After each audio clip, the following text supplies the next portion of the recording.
क्या हम वाकई परमेश्वर पे विश्वास करते हैं? हम जिस किसी को मानते हैं, क्या वो हमारी प्रार्थना सुनता है? हम चाहे अन्य जाति के क्यों ना हों। क्या हम जिसकी आराधना करते हैं, मंदिर में जाते हैं, मस्जिद में जाते हैं, गुरुद्वारा में जाते हैं, यहाँ तक कि चर्च में जाते हैं, हम जहाँ भी श्रद्धा रखते हैं, क्या वो हमारी प्रार्थनाओं को सुनता है? तो हम इस बात को ज़रा गौर करने की कोशिश कर रहे हैं। आज भी हम अंधविश्वास में जीवन जी रहे हैं। कई लोग आज भी अंधविश्वास को बढ़ावा देते हैं। हम देखते हैं किसी के ऊपर अगर शक्ति आ गया, देवी की शक्ति आ गया या फिर किसी और की शक्ति आ गया, तो उसको देखने के लिए कई सारे हज़ारों की भीड़ लग जाती है और वो तरह-तरह के उपकरण को इस्तेमाल करता है। कभी काँटों पे चलता है, कभी अंगारों पे चलता है, कभी बच्चों को ऐसे गर्म जगहों में रख देता है जहाँ पर उसको तड़पना पड़ता है। कभी गर्म दूध को उबालते हुए अपने शरीर के ऊपर डालना पड़ता है। तो ये सारे लुभाने वाली चीज़ें किसे पसंद आता है? कौन-सा ऐसा परमेश्वर है जो ये चाहता है कि मेरी संतान ऐसा काम करे? क्या ऐसा करने से ही परमेश्वर खुश होता है? परमेश्वर ऐसे कामों से खुश नहीं होता है, बल्कि देवी-देवताओं लोग जो है, जो शैतान के बनाए हुए हैं, वे इस कार्यों से खुश होते हैं और वो चाहते हैं कि मेरे भक्त लोग अपने शरीर को छलनी करें, मेरे भक्त लोग अपने पैरों को छलनी करें और अपने शरीर को नुकसान पहुँचाएँ, तब मैं प्रसन्न होऊँगा या होऊँगी। क्या परमेश्वर इससे प्रसन्न होता है प्रियो? बाइबल का परमेश्वर प्रभु यीशु मसीह ना बल्कि ईसाइयों का परमेश्वर है, बल्कि वो जगत का परमेश्वर है, सृष्टि को बनाने वाला परमेश्वर है। वो हमारी आँखें कैसे खोलता है देखिए, वचन में, बाइबल में हमें इस बात को पढ़ते हैं, जहाँ यूहन्ना रचित सुसमाचार 8वाँ अध्याय और उसका 41 पद में हम ऐसा पढ़ते हैं, तुम अपने पिता के समान काम करते हो। उन्होंने उससे कहा, हम व्यभिचार से नहीं जन्मे, हमारा एक पिता है अर्थात परमेश्वर। यीशु ने उनसे कहा, यदि परमेश्वर तुम्हारा पिता होता तो तुम मुझसे प्रेम रखते, क्योंकि मैं परमेश्वर की ओर से आया हूँ। मैं आपसे नहीं आया परंतु उसी ने मुझे भेजा। तुम मेरी बात क्यों नहीं समझते? इसलिए कि तुम मेरा वचन सुन नहीं सकते। तुम अपने पिता शैतान से हो और अपने पिता की लालसाओं को पूरा करना चाहते हो। वह तो आरंभ से हत्यारा है और सत्य पर स्थिर न रहा, क्योंकि सत्य उसमें है ही नहीं। जब वह झूठ बोलता तो अपने स्वभाव ही से बोलता है, क्योंकि वह झूठा है वरन झूठ का पिता है।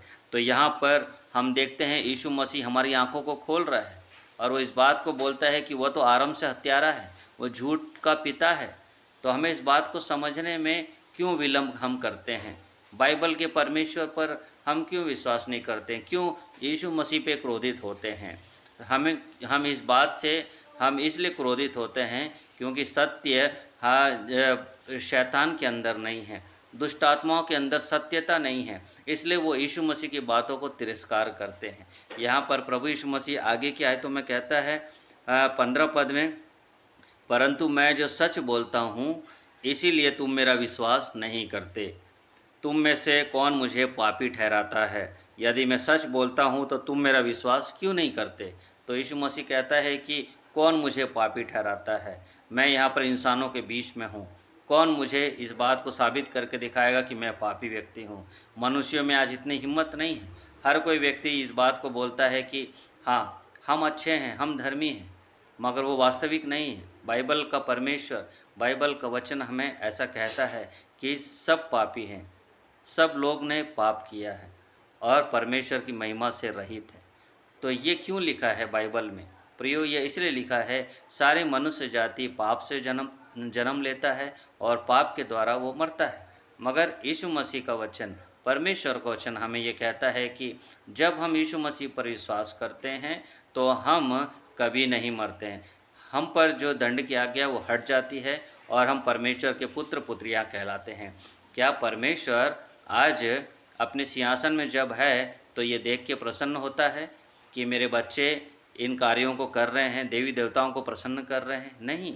जब परमेश्वर ने सारी सृष्टि को बनाया, मनुष्य को बनाया, वो चाहता है कि हम उसके इकलौते पुत्र यीशु मसीह के ऊपर विश्वास करें। इसलिए यूहन्ना 3:16 इस बात को हमें बताता है, स्पष्ट करता है, क्योंकि परमेश्वर ने जगत से ऐसा प्रेम रखा कि उसने अपना इकलौता पुत्र दे दिया, ताकि जो कोई उस पर विश्वास करे वह नाश ना हो परंतु अनंत जीवन पाए। तो परमेश्वर ने प्रेम सिर्फ बोलकर नहीं किया, बल्कि कुछ देकर प्रेम किया। वो क्या देकर प्रेम किया? अपना इकलौता पुत्र यीशु मसीह इस जगत में भेजकर हमसे प्रेम किया, ताकि हम जितने भी पापी लोग हैं उस पर विश्वास करने के द्वारा बचाए जाएं और अनंत काल के जीवन में जाए। और अनंत काल का जीवन कभी समाप्त ना होने वाला जीवन है, मृत्यु के बाद भी एक जीवन है। हमें परमेश्वर चॉइस करने के लिए कहता है कि हमें कौन सा जीवन पसंद है। क्या नरक वाला जीवन पसंद है या अनंत काल का जीवन जो स्वर्ग में है, परमेश्वर का निवास स्थान। परमेश्वर आप सबकी मदद और सहायता करे, हम अंधविश्वास में जीवन ना जिए, बल्कि सच्चे परमेश्वर पर, प्रभु यीशु मसीह पर विश्वास कर कर अपना जीवन जिए। यही परमेश्वर को भाता है। परमेश्वर आप सबको आशीष दे। आप सबको जय मसीह की।